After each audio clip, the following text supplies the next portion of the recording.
Assalamualaikum warahmatullahi wabarakatuh. Innal hamdalillah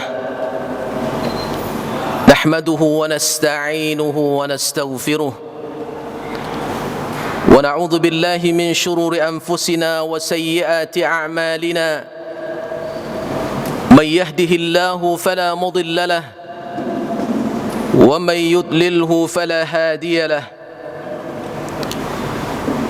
أشهد أن لا إله إلا الله وحده لا شريك له وأشهد أن محمدا عبده ورسوله لا نبي بعده. أما بعد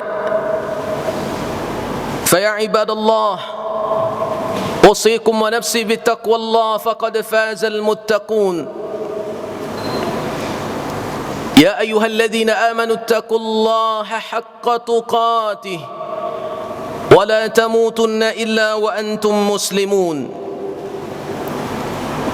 فقال الله تعالى في القرآن الكريم: أعوذ بالله من الشيطان الرجيم. بسم الله الرحمن الرحيم. وأطيعوا الله ورسوله ولا تنازعوا فتفشلوا وتذهب ريحكم واصبروا إن الله مع الصابرين.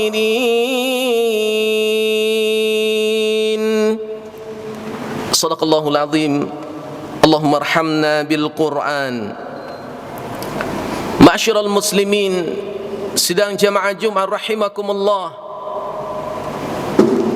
Bersyukur kita kepada Allah Azza wa Jalla pada siang yang penuh berkah ini, di hari Jumat yang mulia ini. Allah Subhanahu wa taala masih memberikan kita waktu dan kesempatan untuk membuktikan ketundukan dan ketaatan di hadapan Allah Subhanahu wa taala, sehingga kita meninggalkan aktivitas duniawi pekerjaan kita, bersegera menuju seruan Allah Subhanahu wa taala untuk terdaftar sebagai hambanya yang tunduk dan taat di sisinya. Semoga pengabdian kita diterima oleh Allah Subhanahu wa taala dan dicatat sebagai pahala yang dibalasi surga oleh Allah Subhanahu wa taala. Salawat dan salam kepada baginda Rasulullah sallallahu alaihi wasallam.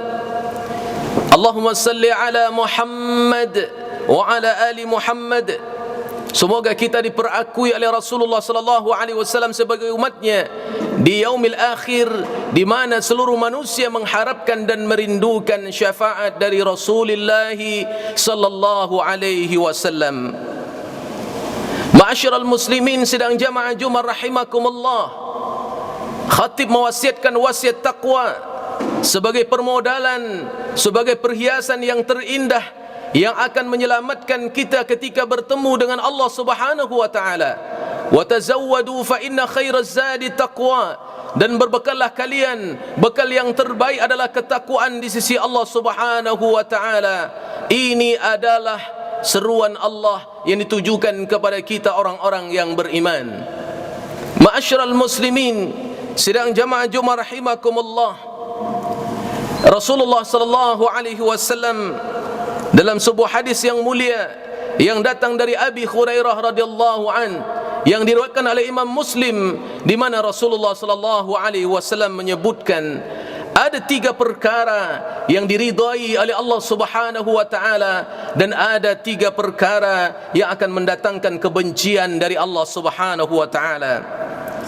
An Abi Hurairah radhiyallahu an قال رسول الله صلى الله عليه وسلم إن الله يرضى لكم ثلاثا ويكره لكم ثلاثا فيرضى لكم أن تعبدوه ولا تشركوا به شيئا وأن تعتصموا بحبل الله جميعا ولا تفرقوا ويكره لكم قيل وقال وكثرة السؤال وإضاعة المال. رواه مسلم. Ma'asyiral muslimin sidang jamaah Jumat rahimakumullah, Rasulullah sallallahu alaihi wasallam menegaskan 3 perkara yang mendatangkan ridha Allah Subhanahu wa taala. Yang pertama yakni hendaklah kita menyembah Allah, an ta'buduhu wa la tusyriku bihi syai'a, memurnikan ketauhidan, memurnikan ibadah, memurnikan pengabdian hanya kepada Allah Subhanahu wa taala. Oleh kerana itu, sebagai seorang mukmin tidak dibenarkan diperbudak oleh dunia, sehingga pekerjaan kita menghalangi kita untuk tunduk kepada Allah Subhanahu wa taala, sehingga kita menjadi hamba dunia, sehingga kita lebih tunduk kepada pekerjaan sampai kita meninggalkan ketaatan di hadapan Allah Subhanahu wa taala.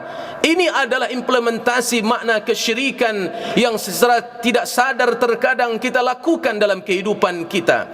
Oleh kerana itu, Allah tidak ingin dicampurkan hak pengabdian seorang hamba ditujukan kepada dunia, tetapi Allah hanya ingin dimurnikan kepada Allah Subhanahu wa taala. Karena bagi Allah tidak ingin ada makhluk yang lain yang disandingkan dengan Allah Subhanahu wa taala. Karena kita sudah diajarkan kalimat yang begitu tegas Allah ajarkan dalam Quran, dalam surah Al-Ikhlas, di mana Allah Subhanahu wa taala sudah ingatkan, qul huwallahu ahad Allahus samad. Katakan ya Muhammad, Allah itu satu tunggal, Allah itu tempat bergantung segala makhluk, Allah itu tidak beranak dan tidak diperanakkan. Begitulah Allah Subhanahu wa taala menegaskan kepada kita bahawa tugas pengabdian seorang hamba, iyyaka na'budu wa iyyaka nasta'in, hanya ditujukan kepada Allah semata.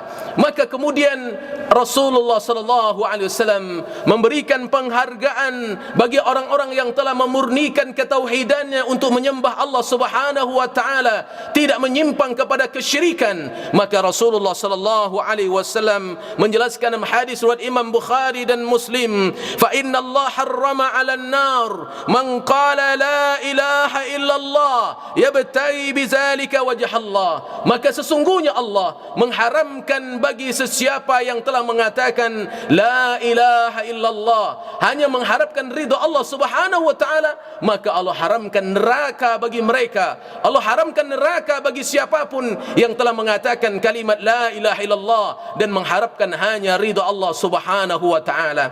Begitu sangat indah pesan yang disampaikan oleh Luqmanul Hakim kepada anaknya, ya bunayya la tusyrik billah inna syirka la zulmun azim. Wahai anakku, jangan engkau sekutukan Allah. Wahai anakku, kata Luqmanul Hakim, sesungguhnya perbuatan engkau yang menyekutukan Allah itu adalah kezaliman yang sangat besar di sisi Allah Subhanahu wa taala. Maka pesan yang pertama yang diingatkan oleh Rasulullah sallallahu alaihi wasallam agar kita mendapatkan ridha dari Allah Subhanahu wa taala, hendaklah kita memurnikan pengabdian kita hanya semata kepada Allah Subhanahu wa taala. Yang kedua, kaum muslimin sidang jamaah Jumat rahimakumullah, yang ingin mendapatkan ridha dari Allah, kata Nabi sallallahu alaihi wasallam, an ta'tasimu bihablillahi jami'a. Hendaklah kita selalu berpegang teguh kepada tali yang kokoh, yakni agama Allah Subhanahu wa taala. Di sini Allah Subhanahu wa taala sudah ingatkan kita dalam surah Ali Imran ayat yang ke-103, di mana Allah Subhanahu wa taala berfirman, a'udzu billahi minasyaitonir rajim wa'tasimu bihablillahi jami'a. Hendaklah kalian, kata Allah Subhanahu wa taala, berpegang teguh kepada tali agama Allah tanpa kecuali sedikit pun juga, totalitas bahawa sesungguhnya Allah Subhanahu wa taala inginkan kita berada di agama yang hak ini, tak boleh keluar sedikit pun juga.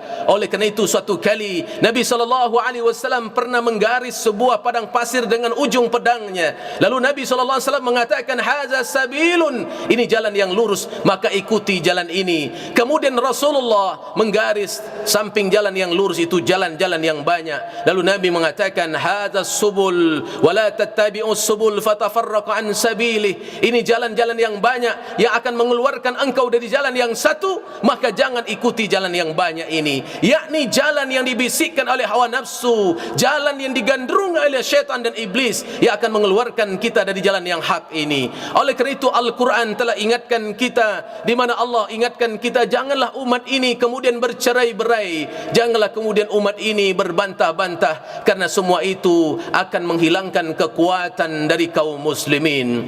Musuh Islam amat paham sesungguhnya yang amat ingin dirusak dalam Islam ini diantaranya adalah terjadinya keluarnya umat Islam ini dari tali agama Allah yang kokoh dan terjadinya permusuhan dan perpecahan di antara kita.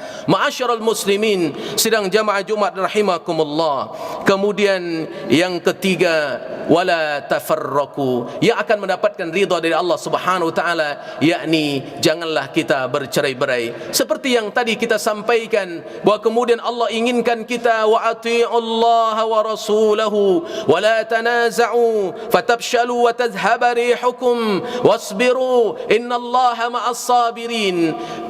Taati Allah, taatilah Rasulnya, janganlah kalian bercerai berbantah-bantah, karena perbantahan itu akan menghilangkan kekuatan kita. Bersabarlah di atas perbedaan yang terjadi, karena umat ini pasti ada perbedaannya, tapi ketika disatukan oleh makna tauhid la ilaha illallah dengan tujuan yang sama, akan menjadi kuatlah umat ini. Karena sungguhnya perpecahan, sesuatu yang tidak disenangi oleh Allah, akan mendatangkan kemurkaan Allah, sementara bersatunya umat ini akan mendatangkan ridha Allah Subhanahu wa taala. Maka Nabi ingatkan, janganlah kita bercerai-berai. Ketika ketiga hal ini mampu kita amalkan dalam kehidupan kita dan kita lestarikan dalam keseharian kita untuk mentauhidkan Allah dan tidak mensyirikatkannya, untuk berpegang teguh kepada tali agama Allah dan tidak mencari agama yang lain selain agama Allah, dan kemudian tidak bercerai-berai dan bersatu dalam agama yang hak ini, maka ini akan mendatangkan ridhanya Allah datang kepada kita.